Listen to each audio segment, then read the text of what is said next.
దయగలిగిన మా ప్రభా, మీ పాదములకు వందనాలు. ప్రభా, ఈ దినం నాయన మమ్మల్ని ప్రేమించి మరొక క్రిస్మస్ ఇచ్చినందుకే నీ స్తోత్రాలు. ప్రభా, 2024 సంవత్సరం క్రిస్మస్ మాకు ఇచ్చినందుకే నీకు వందనాలు. ప్రభా, నీ ఆత్మతో నింపి ప్రభా, ఇదిగోనైనా నిజమైన క్రిస్మస్ మేము ఆరాధించే వారిగా సహాయం చేయండి. దేవా, క్రిస్మస్ అంటే పండుగ కాదు నాయన. క్రిస్మస్ అంటే ప్రభా వేరే విధంగా కాదు, కానీ మిమ్మల్ని ఆరాధించడమే క్రిస్మస్. మీలాగా జీవించడమే క్రిస్మస్. మీలాగా శాంతి సమాధానాన్ని మేము ఈ భూలోకంలో పంచిపెట్టే క్రిస్మస్ నైనా మీరే సహాయం చేయండి. ప్రభా, ఉదయ కాలంలో మా ప్రార్థన మీరు ఆలకించండి. ప్రభా అయినా జరుపుకున్న పరిస్థలంలో మీరు తోడుగా ఉండి అన్ని చర్చల్లో అందరి మధ్యలో ప్రభా ప్రజలందరికీ కలుగు మహా సంతోషకరమైన సువర్తమానం తెలియజేయుచున్నాను. దావీదు పట్టణమందు నేడు రక్షకుడు మీ కొరకు పుట్టి ఉన్నాడు. ప్రభా, మీరు సెలవిచ్చిన గొప్ప మాటకై నీకు స్తోత్రం. 24 సంవత్సరంలో ప్రభా ఆయన నాకు ఇచ్చినటువంటి ఈ సంతోషకరమైన శుభవర్తమానం బట్టి మీకు స్తోత్రాలు చెల్లిస్తూ మీరు మహిమ పొందండి. ప్రభా, మీ సన్నిధి మాతో వచ్చి మీరే నడిపించండి. యేసు నామమున అడిగి ప్రార్థన చేస్తూ ఉన్నాం తండ్రి, ఆమేన్.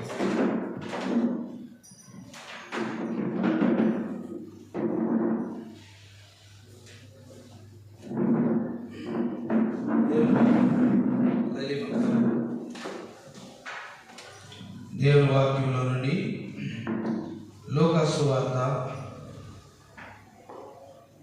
2వ అధ్యాయము, లూకా సువార్త 2వ అధ్యాయము 8వ వచనం నుండి కొన్ని వచనాలు మనం చదువుకున్నాం. ఆ దేశంలో కొందరు గొర్రెల కాపరులు పొలంలో ఉండి రాత్రి వేళ తమ మందను కాసుకొని చుట్టగా ప్రభుదూత వారి యొద్దకు వచ్చి నిలిచెను. ప్రభు మహిమ వారిని చుట్టూ ప్రకాశించినందున వారు మిక్కిలి భయపడి, అయితే ఆ దూత భయపడుకుని, ఇదిగో ప్రజలందరికీ కలుగు మహా సంతోషకరమైన సువర్తమానం నేను మీకు తెలియజేయుచున్నాను. దావీదు పట్టణమందు నేడు రక్షకుడు మీ కొరకు పుట్టి ఉన్నాడు. ఈయన ప్రభువైన క్రీస్తు. ప్రియులారా, మనం చదువుకున్నటువంటి భాగంలో 8వ వచనములో కొందరు గొర్రెల కాపరులు. ఎవరు ఈ గొర్రెల కాపరులు? మనం ఈ లోకంలో చూసినట్లయితే వారు క్రీస్తుని ఎరగనటువంటి వారు, అన్యులు. కానీ వారు తమ మందను కాచుకొనుచుండగానే దేవుని యొక్క వాక్యంలో స్పష్టముగా రాయబడి ఉన్నది. ప్రభు దూత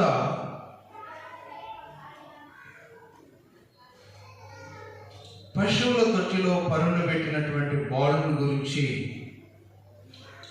ఆ ప్రక్కనే ఉన్నటువంటి ప్రాంతంలో యేసు ప్రభు జన్మించాడన్నటువంటి వార్త అక్కడ గొర్రెలు మందను కాచుకుంటూ ఉన్నప్పుడు వారి దగ్గరికి వెళ్ళినటువంటి వర్తమానం ఇది. రాత్రి వేళ తమ మందను కాచుకొని చుండగా, అంటే పగలంతా వారు మేపుతారు, రాత్రంతా కూడా ఒక పొలాల్లో వాటిని పరుండు పెట్టుకుని వాటి చుట్టూ తిరుగుతూ కాపలా కాస్తారు. కాపలా కాసి మధ్యరాత్రి అయిన తర్వాత వారు కూడా ఆ గొర్రెల పక్కనే పడుకుని ఉంటారు. ఆ మంద పక్కనే పడుకొని విశ్రాంతి తీసుకుంటారు. ఆ సమయంలో దేవుని దూత, ప్రభు దూత ఈ సమాచారాన్ని అందించడానికి వారి మధ్యలోకి వచ్చినప్పుడు వారు ఎంతో భయాక్రాంతులవుతారు, భయపడతారు వారు పాపం. ఎందుకంటే వారు ఎన్నడూ కూడా ఇలాంటి వెలుగును చూచి ఉండలేదు. అసలు వెలుగు అంటే ఏంటో వారికి తెలియదు. అందులో ఇది ఒక ప్రత్యేకమైనటువంటి వెలుగు. ఆ వెలుగుని అన్యులైనటువంటి గొర్రెల కాపరులకు దేవుని దూత వచ్చి మాట్లాడుతూ ఉన్నది. ఆ సమయంలో వారు భయాక్రాంతులై భయపడతారు. వారి మధ్యలోకి వచ్చి నిలిచెను దేవుని వాక్యం సెలవిస్తూ ఉంది. ప్రభు మహిమ, ప్రభు సన్నిధి, ప్రభు కాంతి వారి చుట్టూ ప్రకాశించినాడు. ఇది చాలా అద్భుతమైనటువంటి మాట. ఈ లోకంలో లైట్స్ చూస్తే, కాంతి చూస్తే ఒక దగ్గరే ఉంటుంది, లేకపోతే ఒక గదిలో లైట్ వేస్తే ఆ గది. కానీ ఓపెన్ ప్లేస్లో వారు మందను కాస్తూ ఉండగా మహిమ వారి చుట్టూ ప్రకాశించిందంట. దేవుని శక్తి ఒక వెలుగు రూపంలో వారి చుట్టూ ప్రకాశించింది. వారి గొర్రెల చుట్టూ, వారి చుట్టూ ప్రకాశించింది. దేవుని వాక్యంలో మనం గమనించినట్లయితే వారు మిక్కిలి భయపడ్డారు. 10వ వచనం గమనిస్తే వారు మిక్కిలి భయపడ్డారు. మొట్టమొదటిగా వారు ఎన్నడూ ఇలాంటి దృశ్యాన్ని వారు చూడలేదు. ఇలాంటి స్వరం వారు వినలేదు. గొర్రెలు కాసుకోవటం, గొర్రెలు తిప్పుకోవటం, గొర్రెల దగ్గర కొనుక్కోవటమే తెలుసు, కానీ ఇలాంటి ప్రకాశము కానీ, ఇలాంటి స్వరము కానీ, ఇలాంటి వెలుగు కానీ వారికి తెలియదు. వెంటనే వారు భయపడి గలిబిలవుతున్న సమయంలో 10వ వచనం గమనిస్తే, అయితే ఆ దూత భయపడుకుడి, ఇదిగో ప్రజలందరికీ కలగబోవు సంతోషకరమైన శుభవర్తమానం. వారికి 4 ఉండొచ్చు, లేకపోతే 6 ఉండొచ్చు. మీ వరకే కాదు, ప్రజలందరికీ కలగబో మహా సంతోషకరమైన శుభవర్తమానం నేను మీకు తెలియజేస్తున్నాను. దావీదు పట్టణమందు నేడు రక్షకుడు మీ కొరకు పుట్టి ఉన్నాడు.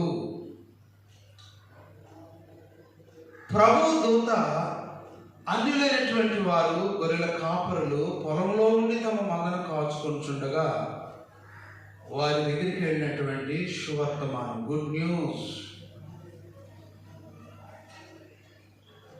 ఇదిగో లోకరక్షకుడు పుట్టాడు, ప్రజలందరికీ సంతోషాన్ని ఇచ్చేటువంటి రక్షకుడు మన కొరకు పుట్టి ఉన్నాడు. గొర్రెల కాపరులారా, మీరు భయపడద్దు.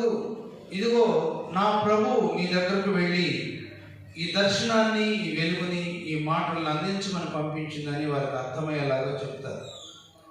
ఆ టైంలో వారు ఎంతగానో దృష్టి పెట్టి ఆ దూత మాటలు వింటూ ఉంటారు. ప్రజలందరికీ కలుగు సంతోషకరమైన శుభవర్తమానం. వారిలో అనుకుని ఉండొచ్చు, అరే మనం ఇక్కడ 4 ఉన్నాం కదా, 5 ఉన్నాం కదా, కానీ ఈ దూత మాటలు ఏమిటి? ప్రజలందరూ అంటే సర్వప్రపంచానికా? ఈ లోకరక్షకుడు వచ్చింది, పాప విమోచకుడు శరీరధారి వచ్చింది, కన్యక గర్భవతి కుమారుని కన్ను, ఆయనకు ఇమ్మానుయేలు అని పేరు పెడతారు. ఇవన్నీ కూడా మనం వింటూ ఉన్నాం కదా, ఇది నిజమేనా, ఇది జరిగింది అని వారు ఎంతో సంతోషిస్తారు.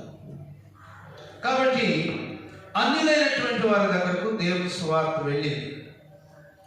వారు స్పందించారు, ప్రభు దగ్గరకు వెళ్ళి సాగిలపడి నమస్కరించారు. ఏ విషయమై వారు వెళ్ళారంటే, మొట్టమొదటిగా లోకరక్షకుడు జన్మించాడన్న విషయం వెళ్ళారు. రెండవది, ప్రజలందరికీ కలుగు సంతోషకరమైన శుభవర్తమానం నేను మీకు తెలియజేస్తున్నానని చెప్పి, మూడవది, వారందరూ కూడా, వారు అక్కడ ఉన్న వారందరూ కూడా, మంద కాపరులందరూ కూడా ఆ మాటలను తమ హృదయంలో పెట్టుకొని ఆ మాటల్ని స్పందించి వారు కూడా సంతోషంగా వెళ్ళినట్లుగా దేవుని వాక్యం కనబడతా ఉందన్నమాట. దయచేసి గమనించినట్లయితే 15వ వచనంలో, ఆ దూతలు తమ యొద్ద నుండి పరలోకమునకు వెళ్ళిన తర్వాత ఆ గొర్రెల కాపులు జరిగిన ఈ కార్యమును ప్రభు మనకు తెలియజేయించి ఉన్నాడు. మనము బెత్లెహేము వరకు వెళ్ళి చూతుము రండిని ఒకరితో ఒకడు చెప్పుకొని. తర్వాత వారు తీసుకున్నటువంటి నిర్ణయం ఏమిటంటే, ఆ దూత తమ యొద్ద నుండి తిరిగి మరలా పరలోకానికి వెళ్ళిన తర్వాత ఆ గొర్రెల కాపరులు జరిగిన ఈ కార్యముల గురించి మాట్లాడుకొని, ఇది మనకు ఖచ్చితంగా ప్రభు మనకు తెలియజేశాడు. లోకరక్షకుడు ఆయన ప్రజలందరికీ దేవుడు. యేసుక్రీస్తు అందరికీ దేవుడు. యేసుక్రీస్తు ఒక జాతి వారికి కాదు, లేకపోతే ఒక కులానికి కాదు, లేకపోతే వర్గానికి కాదు. ఆయన మనుషులకు అందరికీ దేవుడు. యేసు ప్రభు అందరికీ దేవుడు అని తెలుసుకోవాలంటుంది దేవుని వాక్యం. కాబట్టి ప్రియమైనటువంటి దేవుని బిడ్డలారా, వారిలో జరిగినటువంటి మంచి కార్యం ఏమిటంటే, ప్రభు మనకి ఈ మాటలు తెలియజేసి ఉన్నాడని మనము బెత్లెహేము వరకు చూతుము రండని ఒకరితో ఒకరు చెప్పుకొని త్వరగా వెళ్ళి మరియను యోసేపును తొట్టిలో పండుకొని ఉన్న శిశువును చూచిరి. తరువాత గొర్రెల కాపరులు తమతో చెప్పిన సంగతులను గూర్చి విన్న వారందరూ మిక్కిలి ఆశ్చర్యపడిరి. అక్కడికి వెళ్ళిన తర్వాత కూడా వారు సేమ్ మెసేజ్ రిపీట్ చేశారు. అక్కడ ఉన్నటువంటి వారు ఖచ్చితంగా వెళ్ళారు, స్పందించారు, ఏక మనసు వెళ్ళారు. పిల్లల ఈ క్రిస్మస్లో ఒక చిన్న సందేశం ఏమిటంటే, దేవుడు చెప్పిన మాట నువ్వు వినాలి, దాన్ని చేయాలి, దాన్ని అనుసరించాలి, రుచి చూడాలి. అప్పుడు మాత్రమే నీవు దేవుని శక్తి, సంతోషం, సమాధానాన్ని పొందుకోగలుగుతావు. మన జీవితాల్లో, మన హృదయంలో ఎన్ని సంవత్సరాలు బ్రతికినా క్రిస్మస్ చేస్తున్నాం, కానీ కనీసం ఈ గొర్రెల కాపురులు చేసిన పనులు కూడా మనం చేయలేకపోతున్నాం. చూడండి, 15వ వచనం మరలా చదువుతాను. లూకా సువార్త 2:15లో ఆ దూతలు తమ యొద్ద నుండి పరలోకమునకు వెళ్ళిన తర్వాత ఆ గొర్రెల కాపురులు జరిగిన ఈ కార్యమును ప్రభు మనకు తెలియజేసి ఉన్నాడు. మనము బెత్లెహేము వరకు వెళ్ళి చూతుము రండి అని ఒకరితో ఒకడు చెప్పుకొని, మొట్టమొదటిగా వారిలోనే సమాధానం ఉన్నది, వారిలోనే ఏక మనస్సు ఉన్నది, వారిలోనే ఏక నడక ఉన్నది, ఏక హృదయం ఉన్నది. కాబట్టి వారు బెత్లెహేము వరకు వెళ్ళి ప్రభువును చూచారు.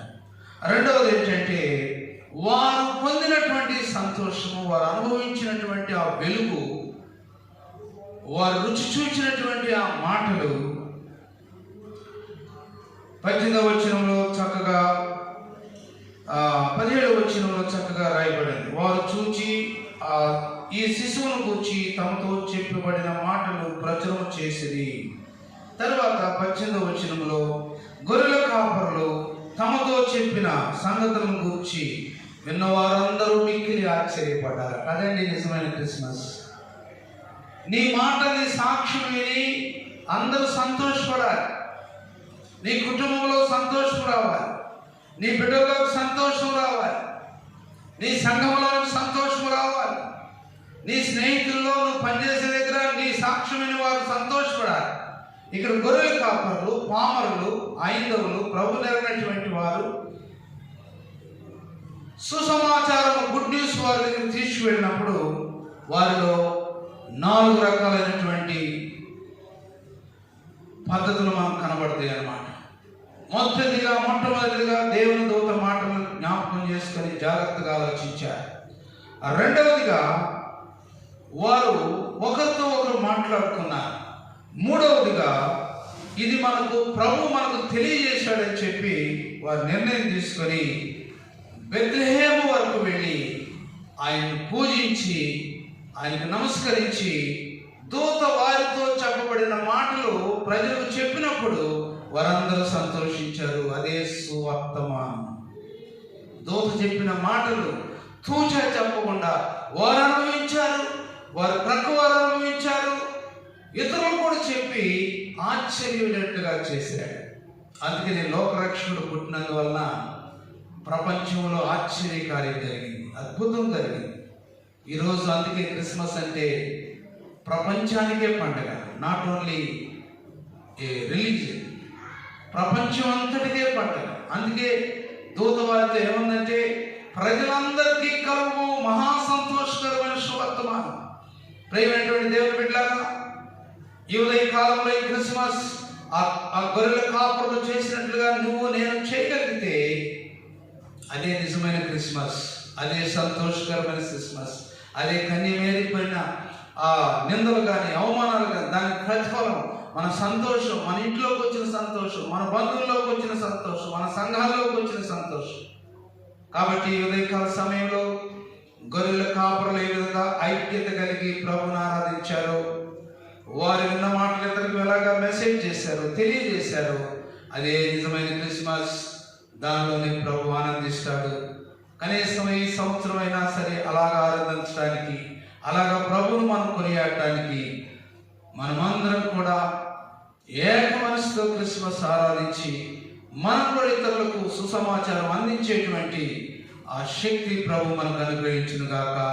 దేవుడు ఇచ్చిన వాక్యమును దీవించిన గాక. ప్రార్థన చేస్తున్నాం.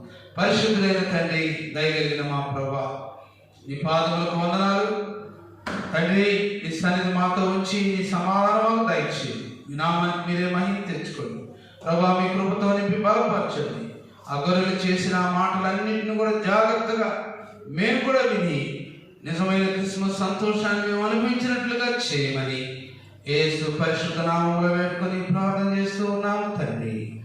ఆమేన్.